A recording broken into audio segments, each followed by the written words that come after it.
Yeah, it's Okay. fine. We'll All do right. it live. What'd you say? Do it do it live. I'll write it and we'll do it live. On the last episode of The Incredible Critics, part where she puts up the sign and you see the other part, you see everybody else. Anyway, Tim, what was your pick? This is a tough one. Why do you have to put me on the spot like this? Because this is what we do. These are our picks. I People know. everywhere want to know. Here's the Pixar's anticipating. I know, and I did really love the Hunger Games, but I gotta pick Toy Story 3. It was much more heartfelt and much more emotional. And you got to Then give it for- credit. You got to give it credit for being a third movie in a series and still being that good. That never happens. I mean, it's not that it's a bad movie. I just like the Hunger Games more. It looks like I'm Next. sleeping on the couch tonight because Brittany just heard me pick Toy Story over.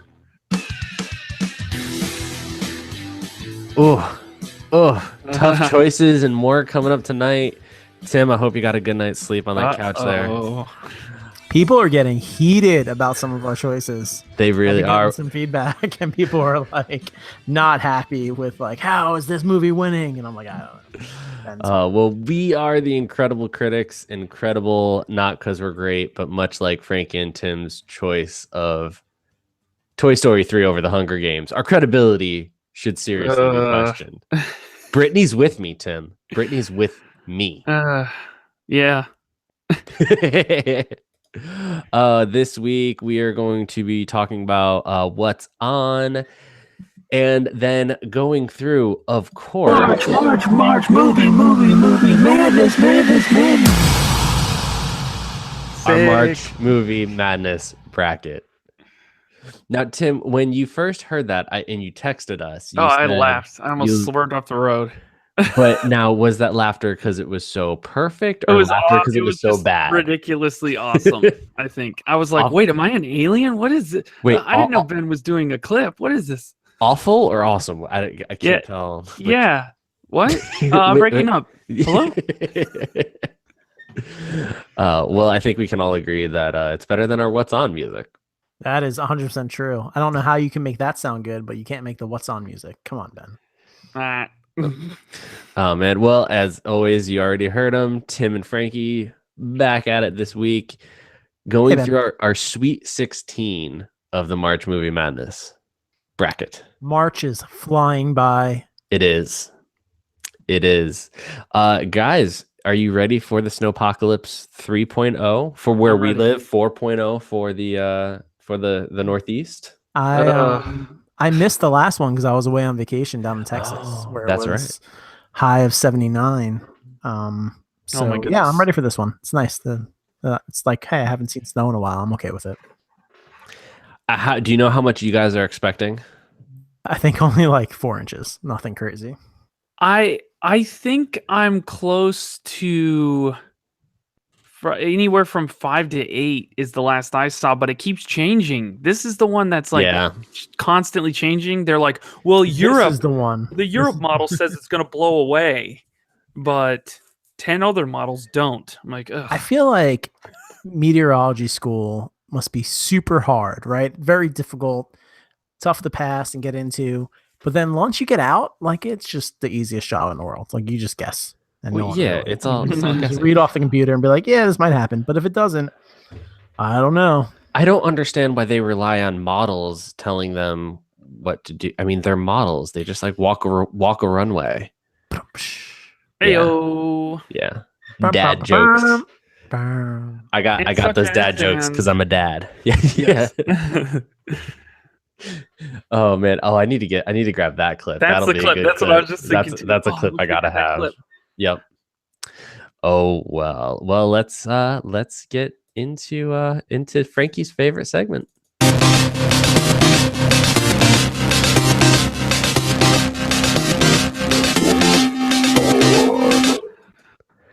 Yeah, there it is. Frankie, you wanted to talk about some things that you've been watching. I did on my, like I said, I was just on vacation down in Texas for a week at my wife's family reunion, which shout out to Andrew if he's still listening. I got a new listener for us. He was looking for a podcast and we talked about the Booyah. bracket and everything like that. He was Boom. he said he was going to give it a listen. So assuming he made it through an episode or two and wanted to keep listening to it, What's up, Andrew? Fingers crossed. But probably not. Probably not. That's probably a smart decision. That's probably, yeah. Well, what do we know? But on my trip between the flight down there and the flight back, and some nights when I went to bed, I binged the second season of Sneaky Pete. Have either of you seen it? It's an Amazon original series. I saw most of the first season. You didn't finish it? I think I got to the last episode. Oh, that's I just stopped. that's what I like doing, is watching a show almost all the way through and then stopping right before the conclusion. Well, tell me what you liked about the second season, and then I'll tell you why. So the second season, if I was to do a 5-word review, Yeah, do it. would be Ocean's 14, starring Giovanni Ribisi. Wow. That's 5 words. It is. I know. I'm getting better at that. I'm getting better at the whole. Good counting job. thing. I think actually that means you're rusty at it, because normally you don't. His performance is just killer. Him and Margot Martindale. She's been in a ton of. She plays the grandma. She's been in a billion gajillion things. Mostly what I know her from is Justified. She played like a Southern crime boss in Justified. Right. Her acting is just unbelievable, out of this world. And Giovanni Ribisi's is as well. And they hold the story together, and they make you're watching it, and you're invested in all the characters, the good guys, the bad guys. You want to see what happens to every single one of them. And this one definitely had more of a. The last one had kind of a Rounders type feel to it, like poker and kind of playing out this foreign gangster and trying to get pull the wool over his eyes and win and beat him. Right. This one has way more of a Ocean's 14. There's like a casino heist involved, and so it's really cool. It's very interesting. That sounds fun. It is. It's a lot of fun. It really is it's a good show. So I highly recommend it. If I was to give it a Tawny rating, I wouldn't watch it at work or with the children. But there's nothing like overly horrible about it besides some gore and some foul language. Yeah, I watched most of it. It just seemed the season finale if I watch the season finale, it may turn my opinion of it, but I just felt like it was just more of the same over and over and over again. It just kind of it seemed like it probably could have been like 3 episodes shorter. Well, here's the thing that I love the most about it is the fact that, and I don't want to spoiler alert a little bit for anybody who's going to go watch it, but the premise of the show is that he's faking somebody else's life. So he's pretending to be his cellmate. This you find out in the first minute of the first season. He's pretending to be his cellmates. He gets out of jail. He takes over So his spoiler cellmates. for the first minute. For the first minute, he takes over his cellmate's life. So basically, his cellmate's in jail. He hasn't seen his family that he grew up with, his grandmother and cousins, since in like over 20 years. But he talks every day to Giovanni Ribisi about it. And so he knows everything about the family, and Giovanni Ribisi is a con man. So he like goes and takes over his life to kind of, his cellmate's life to kind of hide from a gangster who's trying to kill him. And so he basically just shows up and says that his name is Pete and he's their grandson, and they believe it. It's an ongoing story. So season 2 picks up right where season 1 leaves off, at the exact moment.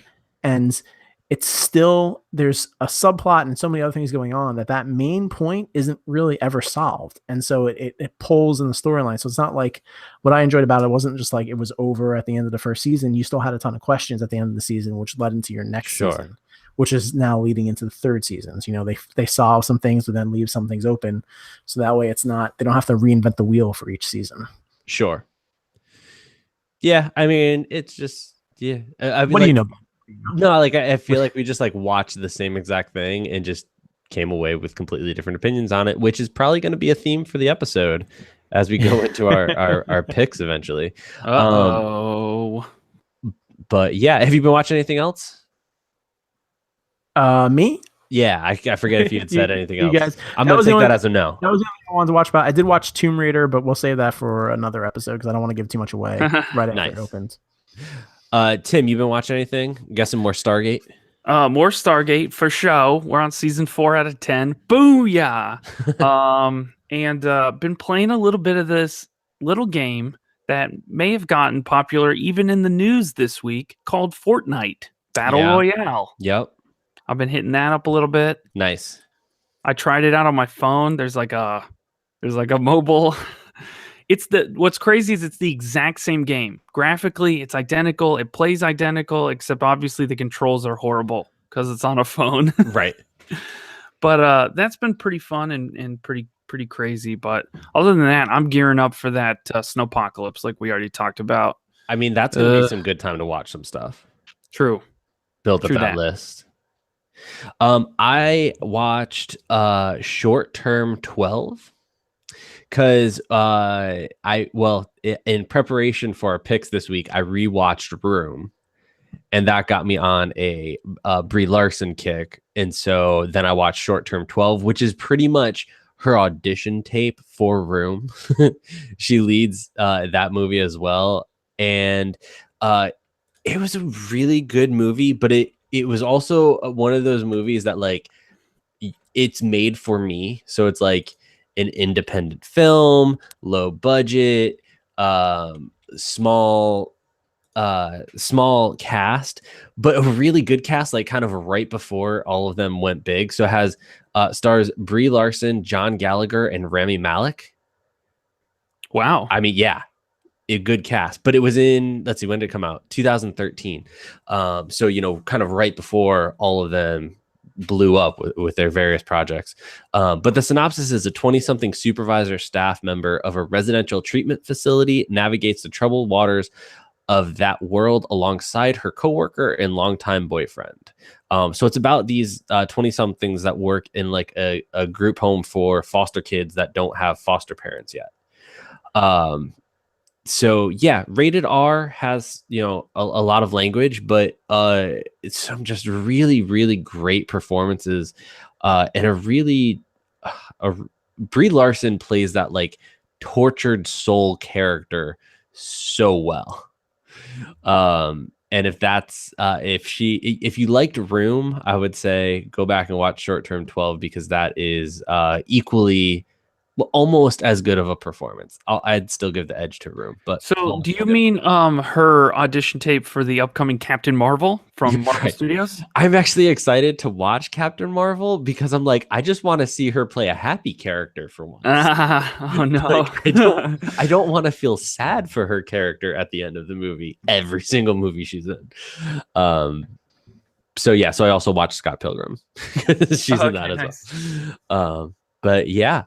Well, without further ado, let's get into it. March, movie, madness. That's right. You get it twice. Oh yeah. Twice. I foresee this movie or this week's movies being tough. Being really tough. So we're going to kick it off in the top left bracket. We are going to go with the Lego Movie, which was number 4, against Star Wars The Last Jedi, our number 2 seed. Tim, why don't you go ahead? Yes, I will go first. It's a tough one, but I'm saying Star Wars The Last Jedi. It's not that tough. I love Legos, but Star Wars. And you are probably the biggest Lego fan I know. Yeah, I actually have lots of Legos.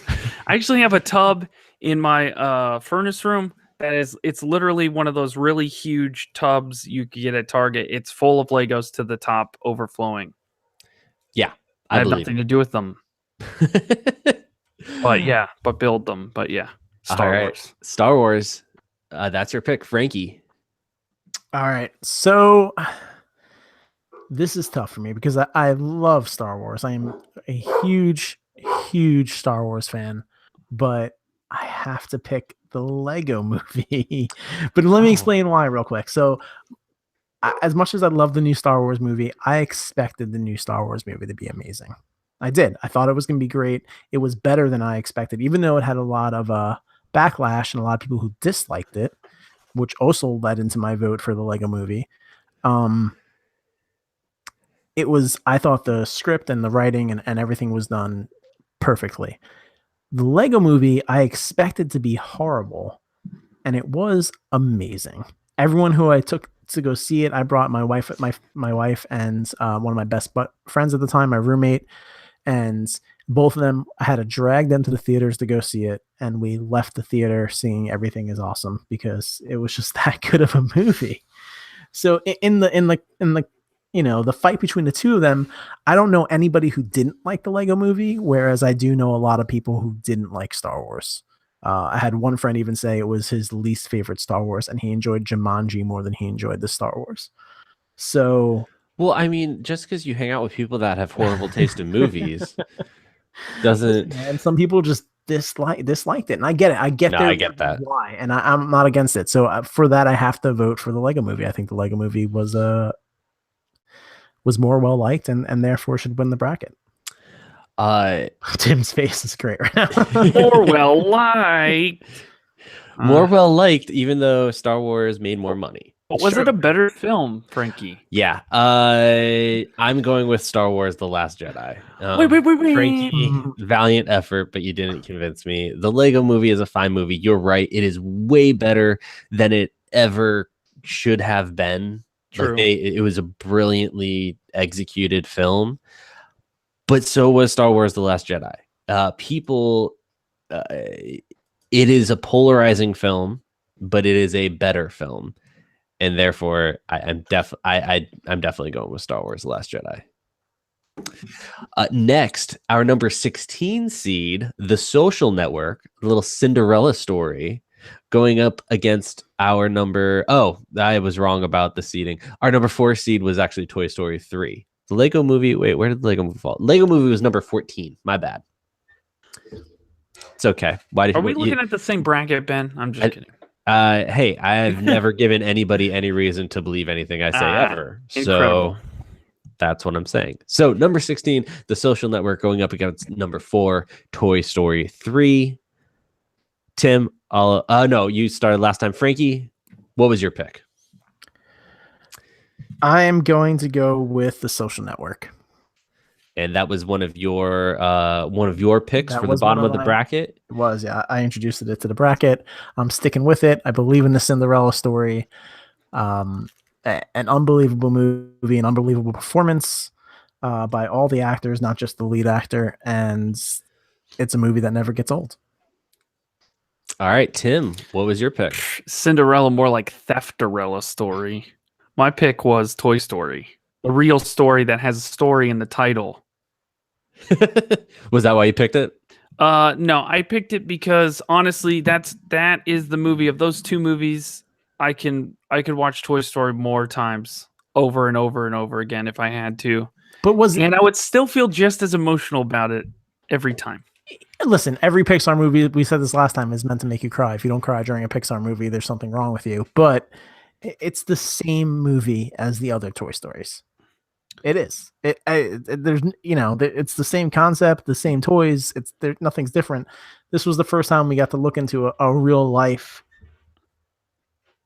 event that is still that's questionable. Highly relevant. Fictionalized. Decently true. More true than look. Fargo. Every time I watch Social Network, I hate Mark Zuckerberg more. And in real life, I don't think he's really that in real bad. life, you use Facebook every day. Yeah, so it's really counterintuitive to the movie viewing experience for The Social Network. Well, Tim, I went with you last time. This time I'm going with The Social Network. Yes. It's written by Aaron Sorkin. That opening scene between Jesse Eisenberg and Rooney Mara is just brilliantly executed, and you find out so much about the character Mark Zuckerberg in just that one scene, and it sets up the entire movie so perfectly. I understand being able to go see Toy Story 3 more times. I just don't agree with that assessment. I understand it, but I don't agree with it. So number 16, The Social Network, lives on. Next week, we'll be taking on the number 2 seed, Star Wars: The Last Jedi. That's gonna get fun. Next, our top right bracket. We're gonna start off with our number 9 seed, Spider-Man: Homecoming, going up against our number 12 seed, Harry Potter and the Half-Blood Prince, or as Frankie likes to call it, HPP. Yeah, I don't know why. Frankie, why don't you go ahead and take this one again? It doesn't make any sense because there's not 2 P's. So yeah, I don't that way. Yeah. Anyway, I'm gonna go with Spider-Man: Homecoming. As much as I love Harry Potter and I love the Half-Blood Prince, despite some arguments on Facebook that we had this week with people we won't talk about, I still think Spider-Man was a better movie. Okay. To reinvent the whole entire franchise and do a movie that's been done a lot and make too it many that much times. better. Just too many times. Just hey, listen, if I'd go through all those horrible movies again just to see this one produced. So, is Half-Blood Prince? Which one is that in the Harry Potter? It's the one with the Half-Blood Prince, where Snape is the Half-Blood Prince. Oh, that one. Yeah, I'm going with Spider-Man. Ah. I just the Harry Potter franchise of films is just we not haven't even seen them all. It's just not a franchise that caught me at all, even a little bit. Just the rest of the world, not you though. They made theme parks about it, but it's okay. Go ahead. I'm agreeing with your pick. What are you doing? Changing my mind. No. You go with Harry Potter now. Yeah, right. I'm convincing you to go with the other movie. Yeah. So I've just Spider-Man. Tim, Nice. what was your pick? Oh, Spider-Man, and I'll say right now, I would have picked Spider-Man over Up too. Oh. All right. Next in that bracket, Harry Potter and the Deathly Hallows Part 2, our number 6 seed, going up against our number 2 seed, The Dark Knight. All right, you go first. I will start out because I've already laid out my position for Harry Potter. Oh, I wonder if Ben's going to pick his BFF's film. Go ahead. I shouldn't need to make an argument for the best superhero film ever. Next, of course, to Hancock. The Dark Knight is The Dark Knight is the best film. And it was filmed partially in 70 millimeter and is glorious on the big screen and 10 years old this year. And you can go to Texas to the Stuntman Cinema and see it with real life explosions going off around you. What? Hashtag just saying. Takes place of the whole movie since there's nothing but explosions in it. I thought Michael Bay did that movie. But Frankie, what's your pick? My pick is going to be Harry Potter and the Deathly Hallows Part 2. It is 10 years of movies ending with this one single film that is probably the best young adult book ever written. The best of a bad thing. The best of a great series and genre, and the book did very well with the movie did very well with the book. It is by far better than The Dark Knight, which was amazing. If anybody else would have been cast as the Joker instead of Heath Ledger, the movie would have sucked. And I think if a movie hinges on one person's acting ability, then it's not that great of a movie. And I love Christian Bale, and I think he's an amazing actor. I think he was a poor Batman. All he did was change his voice. All right, so Frankie chose wrong. Tim, what is your pick? Oh man. This is genuinely tough because I would say Dark Knight might be the best superhero movie of all superhero movies. I would definitely say. Well, I know you would definitely say. I know you would. It is the best. More character development, the opening bank robbery scene, the pencil, the magic trick. Come on. I'm gonna make the pencil disappear. That's true. So many iconic scenes. Heath Ledger scenes. Go ahead. Oh, totally agreed. But you said, it's reliant on his performance. But yeah, all movies are reliant on people's performance, and his performance was Perfect. Tim? Well, only his performance, and the movie's called Batman. Well, it's not. It's called Dark Knight, but This still, is you know what so I mean. difficult. I will say, I had to pick also The Dark Knight. Yes. And this is why I'll say it, because now there is no doubt in my mind of what a feat it was for Harry Potter and the Deathly Hallows to, like Frankie said, to pull off 10 years of movies to really bring, like, wrap up the rest of the story for Harry Potter. But as a better film, I have to say, in this case, The Dark Yeah. Knight. Yeah. Yeah, Bravo, Tim. I would have been swayed, but then you were like, the magic trick. And I was like, which movie has better magic tricks? I don't think Dark Knight has any. And then you were like, the magic trick. Yep. Want to see a pencil disappear? And I was like, Yep. The Dark Knight does have magic tricks. I love that reasoning. All right, we are going to save the bottom left bracket, so let's go ahead to the bottom right bracket. Marvel's The Avengers versus Captain America Civil War. This is an interesting matchup for all of us because you two love superhero movies, and I'm in like with superhero movies. And this pits two of the better ones against each other. For Tim, sure. why don't you start off with what was your pick between the Avengers, our number 1 seed, and Yes. Captain America Civil War, which was our number 4 seed? You know what? I'm gotta go with Captain America Civil War on this one. I think Avengers did something awesome to start, but for me, Civil War was more action, more craziness, more superheroes on screen, followed up by that surprise, which wasn't really a surprise, of introducing Peter Parker, and just the setup of his character going forward, I think was awesome. So that's what I went with, Civil War. Frankie, what was your pick? Ooh, I really thought Tim was going to pick Avengers. What?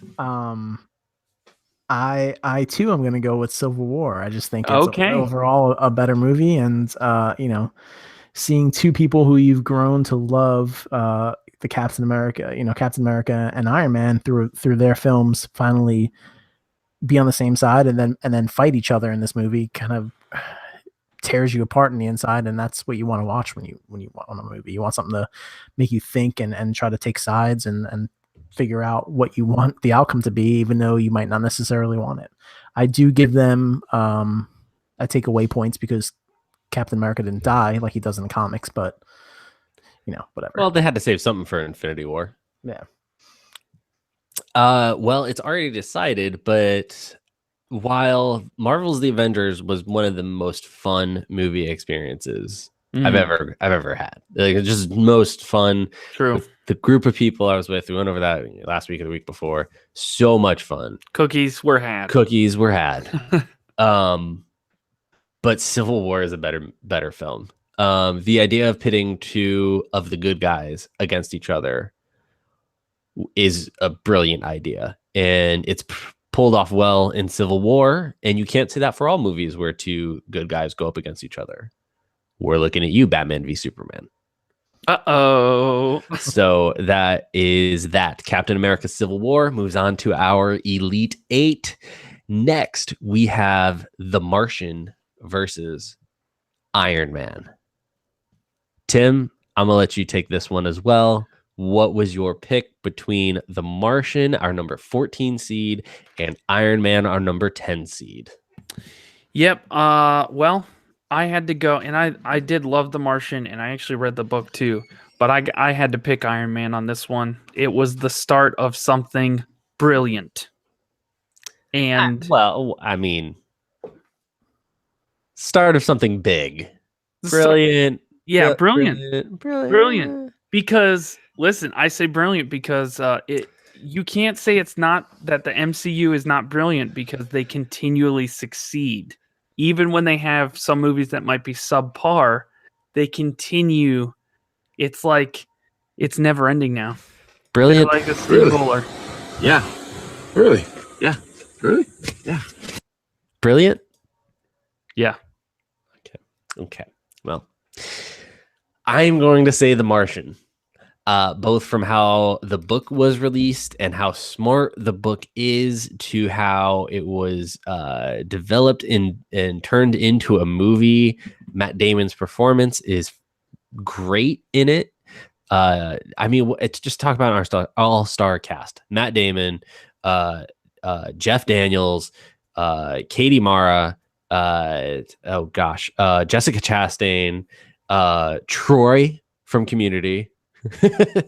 Like, just great cast, all perfectly fitting their roles. So much fun. A movie that you can watch again and again and again. And an upstanding gentleman in Matt Damon compared to the womanizer that Tony Stark is. Hey, he has an emotional journey in which he goes from being a total jerk to being a slightly less jerk, and then in subsequent movies being way less of a jerk. So, well, I will say Iron Man has one of the best teaser trailers ever. The first teaser that came out for it was brilliant, but I'm still going with The Martian. Frankie, what is your pick? This is tough.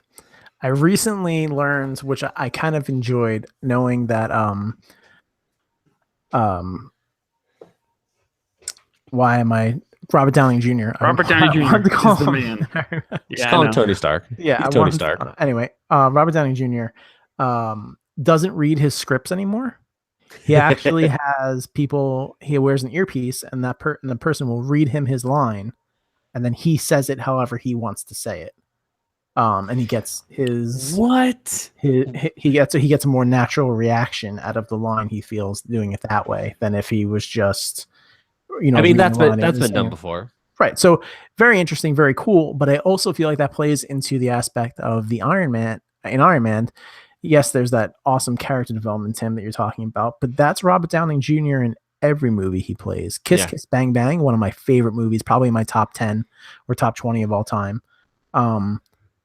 Is a great movie, but it's the same exact character that he plays in Iron Man. So that means, would you say that he was the perfect casting?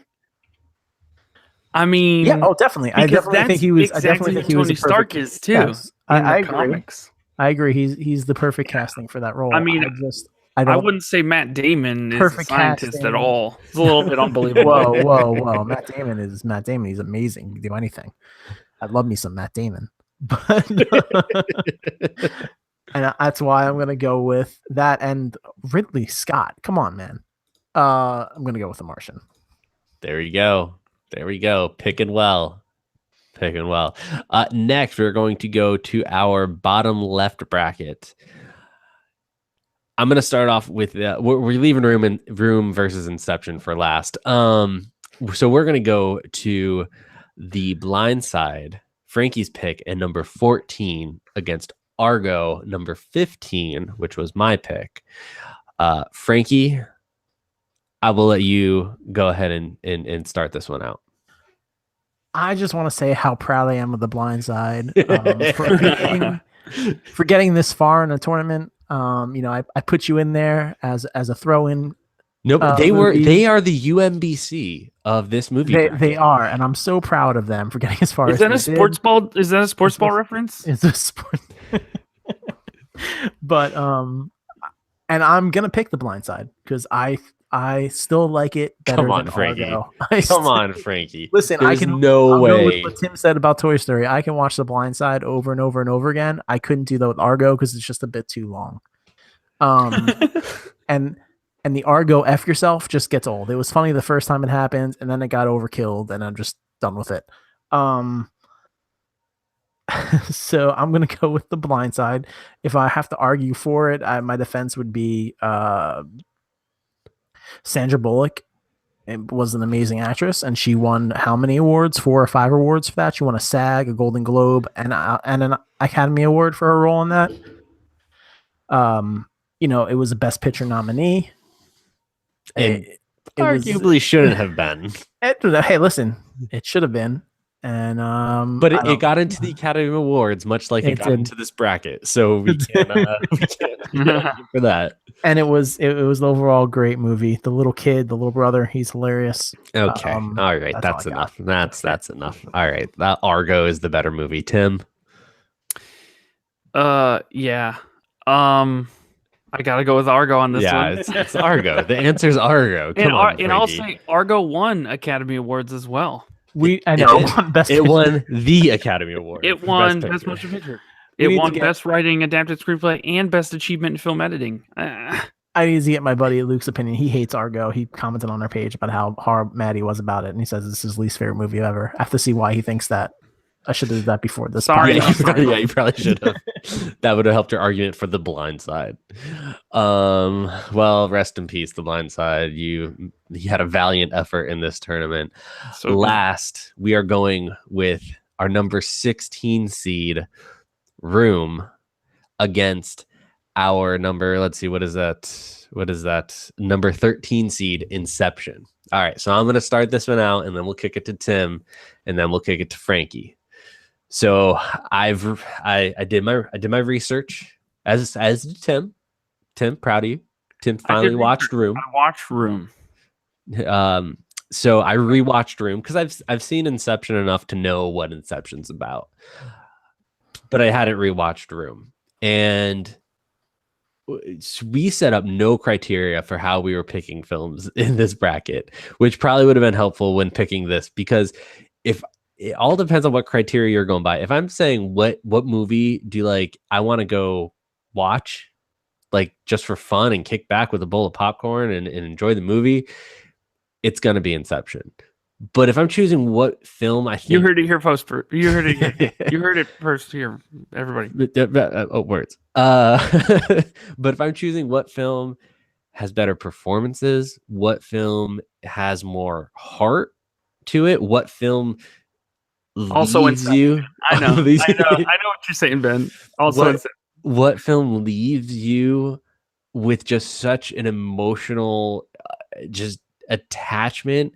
I texted you guys while I was rewatching it. I was like, this movie is devastating. Like, it's devastating me right now. Like, the performances from both Jacob Tremblay and Brie Larson are the best out of the entire bracket. You don't have to agree with me on that, but in my opinion, they are the best performances from all of the movies listed here. They're perfect. I saw the movie before I had a child. Now having a child, I was just wrecked the entire time they were in Room, when she's like taking the hot towel and like essentially burning him so that he looks like he has a fever so that he can get out and then be able to get help, and just so many of those moments. And then seeing his happiness inside of Room just destroys you, and as a parent reminds you of the things that are important, which is to be with your children and not to be providing them things, because that's not what kids care about at all. So it just left me devastated. It's brilliant. I love Room. Tim, go ahead. I watched Room, and it was a good movie. And it was not a great movie. Or as you texted us, this movie is a nightmare. Yeah, well, that was my initial reaction. This is a nightmare because of the first, however long it is. I will say, to me, and I'll say this: if the movie was more, if there was 5 times as much of the little boy narrating his life, I might have picked Room. If there was more of it? Yeah, 5 times Okay. as much, as opposed to as much dialogue with like some random people. Okay. If it would have showed it with like the boy, oh man, that would have been so fun. No, it wasn't fun at all though. It was horrible, and I get it. I get what you're saying. Just as devastating. But you know what? Inception was also a little bit devastating because Homeboy's got these 2 kids he can't return to. And he has to escape through the mind of other people back to his own home. Okay. I mean, but you bring up That's the biggest I love Christopher Nolan, as is well documented in this podcast. But his films, you watch them and you like, they're so good you don't realize the massive plot holes that are there until you leave and you're like, yeah, like he has to like try to fight to get back to his kids. And it's like, but like, I guess Michael Caine could bring his kids to him in the other countries too. So then that doesn't have to happen. Yeah. So, anyways, Ben is selling himself a little bit short here because I think he just revealed his actual level of intelligence when it comes to this movie. Because there's so many layers, Ben missed out on a lot of layers thinking about some silly plot hole that doesn't even matter. The biggest, seriously though, I'm going Inception for sure. It's definitely a movie that I would want to watch multiple times. Maybe not with maybe with popcorn. Maybe for me, that's a criteria. I don't know. I think overall though, just in the fact that in the kind of progression of the plot of Inception, I think it really is the most genius work of Christopher Nolan. And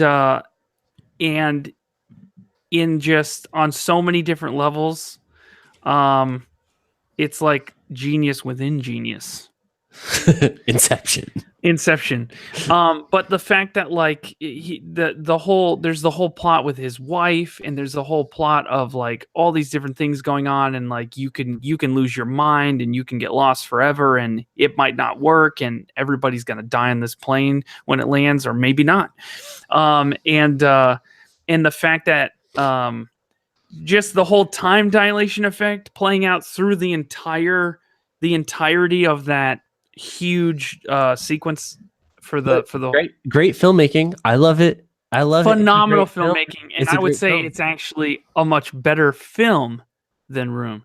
Now, I'll say again, I thought it was good, but like I don't want to subject myself to ever watching that movie again, ever. And that's totally the fair. beginning was such a nightmare, and I was like, and I'll say this too, because I didn't really know anything about this movie going into it. The entire rest of the movie, I was like, who else is gonna try to kidnap this kid?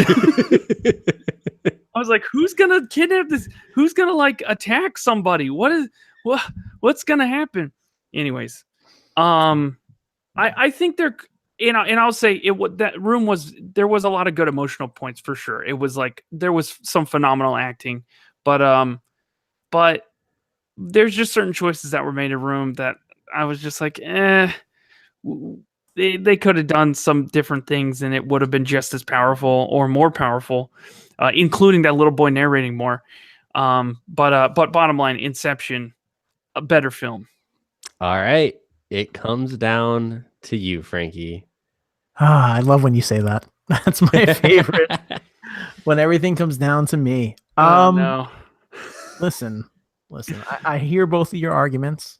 And I want to say this. It's noted my feelings for Christopher Nolan. And it more so has to do with the fact that I dislike, and I also, love going against Ben. So this is why this is a really tough decision for me. And it's weird how we go about this. Really didn't set any criteria for picking. Just pick whatever you want. Absolutely none. Because there have been some films that I picked. I just like The Blind Side better, even though I think the other one might be a better film. But I like The Blind Side. And in other cases, such as this one, I think I'm picking the better film. It doesn't really matter which one I like more. I'm going to pick whichever one I think was made better. Just a better overall film, all around. The acting, the directing, everything about it. The cinematography, and I still have no idea which one you're gonna put. Actually, especially with cinematography. But sorry, keep going. I'm gonna go with The Room. The Room. The Room is not. The Room. I can't believe you picked my movie. Sorry, The Room was not on the bracket, Frankie. So I think you meant Inception. I'm sorry. Room, not The Room. Correct. I'm picking the movie Room. You're tearing my heart out, Frankie. Here, listen, I had a bunch of problems with Inception, to be honest with you. It wasn't as hard of a decision as I thought. I didn't really enjoy. I thought the movie was all right, but it was one of those movies like The Matrix or like Donnie Darko that I felt they threw a bunch of things at you and hoped you didn't catch the issues with any of them because there was so much going on in the movie. For instance, I thought the overall main purpose of the movie, fighting the energy company, that was really kind of crappy plot. Like, I didn't really care. I wasn't invested in that at all. Why didn't the main character just tell his wife that he put that idea in her head and to stop her from killing herself? Isn't that better than being whoa, spoiler alert, Frankie. Yeah. Oh, geez. I mean, that like, why wouldn't you just be like, hey, I put that idea in your head, so sorry, opposed to you kill yourself. Like, that doesn't make any sense to me. Or I don't know. I had a bunch of issues with Inception. I was gonna rewatch it again, and I got like 10 minutes into it, and I fell asleep, and I was like, yeah. Oh, come on. It's just not that. There's just so much. I'm like, why are we in a dream world and everyone's just killing each other with guns in a dream? Like, it just seems like it's a weird. Inception would have been an awesome video game. But in going against the directing and the acting in Room, I'm gonna have to go with Brie Larson. Our number 16 seed, Room, which I think was the lowest grossing film. No, Tree of Life was the lowest. I believe both your picks were the lowest grossing, Ben. They were. We have two 16 seeds living in our Elite Eight. So that'll be coming up next week. Let us know what you guys think of our picks. Let us know. How's your bracket doing? Yeah, let us know how your bracket's doing, whether it's winning or losing. Let us know why you hate Argo. Frankie, where can people connect with us? Guys, follow us on Twitter. Give us a like, and you'll get all of our updates. On Facebook. Give us a like. Get all our updates, facebook.com/IncredibleCritics. You can follow us on Twitter at 3CriticsPod. And then don't forget to go on iTunes, hit the subscribe button, give us a rating that helps us get out to more and more people. Until next week with our Elite Eight, guys, we're getting through this. We are the Incredible Critics.